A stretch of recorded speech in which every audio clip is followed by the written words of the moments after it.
I don't know if anybody has ever found themselves at a dead end. Now, my husband is excellent at many, many things. He's very, very clever. He's better than me at a lot of things. But I believe that there's one thing I am better at than him, and that is parking a car. Now, we went to a wedding once, and we were running a little bit late, as we do, and we got to the car park, and the only space in this car park that was left was right in the corner, but it was almost like a triangle car park. And he looked and he was like, "Oh, I can't do it." And I said, "Let me have a go." And after about a 64-point turn, I managed to get the car into that very small car parking space. And I work in the Heath Hospital, and it's a humongous hospital, and we all get lost. But for us staff, there are also tunnels that connect lots of the blocks underneath the ground. And you need your badges to get in and out of all of these tunnels on the wards. And anyway, I thought I'd go the shortcut through the tunnels one day to try and get to one of the adult wards.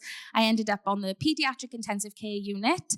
I got through the one door, and then I couldn't get through the other door. So I went to go back, but I couldn't go back because my badge wouldn't work going out. And I was just stuck in this little room at a dead end of a tunnel. And I ended up having to go through the pediatric intensive care unit. And sometimes we do find ourselves naturally at dead ends.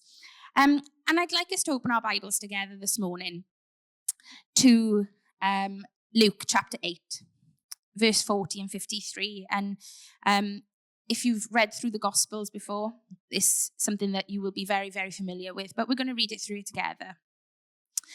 When Jesus returned, the crowd welcomed him, for they were all expecting him. Just then, a man named Jairus came. He was a leader of the synagogue. He fell down at Jesus' feet and pleaded with him to come to his house because he had an only daughter who was about 12 years old, and she was at death's door.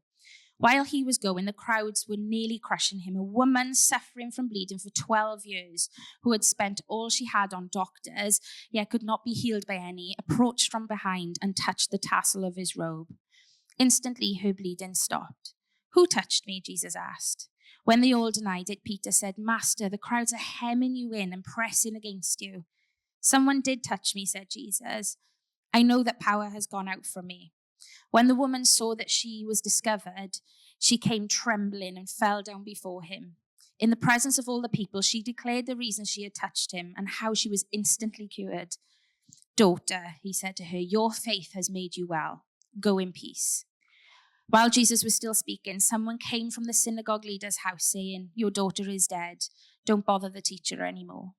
When Jesus heard it, he answered him, "Don't be afraid, only believe, and she will be made well." After he came to the house, he let no one enter with him except Peter, John, James, and the child's father and mother. Everyone was crying and mourning for her. But Jesus said, "Stop crying, for she is not dead, but asleep." They started laughing at him because they knew she was dead. So he took her by the hand and called out, "Child, get up." Her spirit returned and she got up at once. Then he gave orders that she be given something to eat. Her parents were astounded, but he instructed them to tell no one what had happened. So there's two people I'd like to very briefly look at in this story who found themselves at a dead end. The first one being the woman suffering from the issue of bleeding. 12 years she'd been suffering for with no cure. And in another account in Mark 5, it says that she had seen many doctors. She'd spent everything, but things were still getting worse. And I know as a nurse, I'm very frustrated with the NHS these days. So I can't imagine what people on waiting lists are like these days, being frustrated, waiting for cures, waiting for answers, waiting for treatment. But she had 12 years of this with no answers, with no relief. Her condition was limiting her quality of life. 12 years of pain and isolation, of embarrassment. And according to the Levitical laws that we do read about in Leviticus, the woman with the issue of blood would have been considered ceremonially unclean for the entire 12 years of her bleeding. And because her condition was chronic, that then meant that she lived in a constant state of that ritual impurity, which had long-term social and psychological, religious, and physical isolation and effects. She didn't have any friends to carry her to Jesus or to break through the roof to lay her at the feet of Jesus. She was desperate. And you can just imagine this woman pushing through the crowds just to touch Jesus' clothes, not even Jesus himself, but just the hem of his garment. There was 12 years of hiding, 12 years of darkness in a situation that was beyond her control. And she didn't ask for this. It wasn't her fault.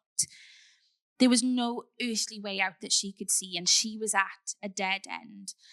And this is quite often like some of our children who come to Starfish. They're in years of darkness and desperation, maybe even abuse, no money, neglect, no resources, medical issues going unattended to, isolation, some of them with limited contact with family and friends. But the same as this woman just needed that one encounter with the King. That's all that these children need sometimes. That one touch, she knew her life could change. And this is what we do at camp. We create a space for the children to have the noise in their lives, the voices in their lives silenced for a week, for them to have, to feel safe with people who they can trust, so that they can have an opportunity to encounter the Father who loves them so, so much. Then the other person in this story, you've got Jairus' daughter. Now there's quite a contrast here. She had, assumingly, 12 years of joy, 12 years of family, 12 years of a great childhood. She had 12 years of being surrounded by friends. Her father was a leader in the synagogue. Now, my dad is a church elder. He's not a Jewish synagogue leader at all. He's a leader here. And I can imagine what it was, her childhood being the same as mine. It was full of kids clubs and prayer meetings. Every night there was something new on in church. It was very sociable. Multiple services on a Sunday. We had missionaries staying at our house. Homeless. I don't think we had anybody homeless staying at our house. We had people coming to stay at our house that were visiting. There was a lot of tending to and visiting the sick and people with needs. It was really sociable. It was loving. It was God-honoring. It was a loving family. And I know that I could be hard work. I'm quite independent and a bit feisty sometimes and can be defiant. But we grew up knowing what a loving family was and what a family who loves God was. And we watched the greatest example of how to love others. But then in the case of Jairus' life, there was a sudden tragedy which resulted in the death of his daughter. It was unexpected and it was heartbreaking. The death of a child is completely heartbreaking. And the same with our Starfish children. Not all of them have had years and years of pain. Some have just had that sudden tragedy that results in horrible consequences. Maybe the death of a parent or a grandparent, the person who is full-time looking after them. A wrong person is invited into their home, and then a horrible mistake that may result in a prison sentence or the splitting up of a family. At their dead end, Jairus knew that Jesus was what was needed, an encounter. Jairus as well pushed through those crowds. He couldn't take his daughter to Jesus, but he could take Jesus to his daughter. And again, that's what we do in Starfish. The children don't know that they need Jesus, but we take Jesus to them so that they can have an encounter with the King. And even if we don't appear sometimes to be doing it during the week, we are constantly praying for these children. We have to be fairly careful of what we say to these children. We can't go all guns blazing, preaching the gospel, but we can show them through the words that we speak, but the way that we love these children, that they are loved by the King. And whatever the background, whether it's years and years of pain and trauma and tragedy, or something that has suddenly happened that has an awful consequence, just one encounter and one touch with the King of Kings can change absolutely everything. And we say that just 1 week of camp can change the trajectory of these child's lives. But just one encounter with God, a God-loving volunteer who shows them the love of God at camp can change the eternal trajectory of their lives, but not just their lives, the lives of their families. This is not just for camp. This applies to our daily living.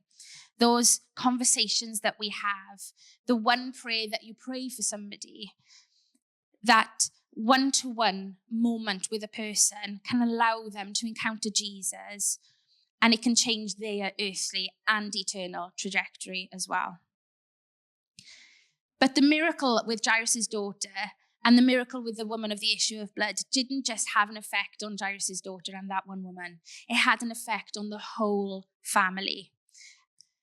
I'm very passionate about some of the byproducts that can come from camp. I'm all for having a wonderful, wonderful week. But what I'm praying for is household salvation. I'm praying for healing from addictions. I'm praying for breaking the cycles of generational trauma and abuse. My prayer is that lives and households are truly, truly transformed. And if you looked at further statistics for RCT in Neath Talbot and Cardiff and even the whole of Wales, statistics aren't great with crime and suicide and children in care, family trauma. But imagine us as churches reaching out and enabling those encounters with Jesus. They can change families, they can change statistics that can put this area on the map that the government will take notice of. You know, how amazing would it be that suddenly in 2026, the statistics for crime dropped in the area, and they're like, well, what's this due? It's due to the local church stepping out and having faith and boldness to go and speak about Jesus. I know last time we came, we would have shared the story about social services not initially being on board with us, the RCT social services not being on board with the first year. And we were really gutted when they said no, they weren't going to support sending any children in care to us. So we let the first year run, and we had the children there that we knew needed to be there. But then after we came back from camp, the director of social services, of children's social services, actually reached out to us. And I remember praying, being like, oh, Lord, what shall I say in an email? Shall I reach out to them? But God just said, no, just stay put for a second, just wait and I'll do the work. And he did. And he allowed the director of social services to be the one to contact us. We didn't have to do anything. But because we know God is in this, he orchestrated everything to work out how he wants to do it. And you know what? We carried her to Jesus in prayer. The conversations we had may not have been the most productive initially, but we just took her to Jesus and we prayed blessing over her life and over her job. And she reached out to us. And can I encourage you, things are changing. God is moving. And sometimes we always say, don't we, that sometimes it doesn't feel like he's moving. And we sing the song, even when I can't see it, when I don't feel it, we know that God is still moving. Things aren't always what they look like on the outside. We just see that surface level, don't we? We don't know what God is orchestrating underneath it all. With Jairus' daughter, everyone was crying and mourning for her. But Jesus said, stop crying. She's not even dead. She's asleep. And they laughed at him because they knew that she was dead. And how often are we just believing in what we can see and not having the faith to believe in what we can't see, and the faith to believe in what God is doing and sorting out? Initially, we had some of those issues with RCT and that frustration, but it was simply God just being in control and sorting it all out for us and causing a redirection to the children that he wanted in the camp that first year. And then we could invite to come back last year, and we can invite them to come back again this year. And that's what faith is, isn't it? It's believing in what we can't see. It's believing that God is still working, even if we feel he's being silent. You may be going through a time where you feel like you're at a dead end. Things may seem quite bleak, but let me encourage you this morning. God is still working. So how can we, as Christians, as people who love God, how can we respond? And we would love for everybody to be part of Starfish. We would love you to be, as Caitlin said, a prayer partner or come and be part of the welcome home and registration team. We would love you even next year to come to camp. But let's look at the bigger picture here, which is being part of God's mission. What is God calling you to do this morning? Who does he want you to take to him? How does he want you to position yourself to aid these Jesus encounters? When God calls you somewhere to do something specific, you don't know who you will encounter on the way. There will be people who are at a desperate, desperate time of need. They'll be at their own dead ends. Jesus was on his way to Jairus' daughter. But then the woman with the issue of the blood interrupted that journey. Jairus' daughter was the intention of the journey, but he still helped somebody else on that way who needed that life-transforming encounter. And I can guarantee if you throw yourself into God's will, into what he is calling you to do, whether it's to do with Starfish, whether it's to do with your job, your family, whatever God is calling you to do, if you throw yourself into God's will, the miracles and the opportunities you will encounter along the way will just absolutely astound you. The same as we've been astounded how God has just brought everything to do with Starfish Kids Camp Aberdare together. God will use you in another person's dead end. Now, we're all aware that there are many, many needs across our congregations, in this church, in my church, lots of people at dead ends, but just one touch, one encounter, one opportunity can change anything.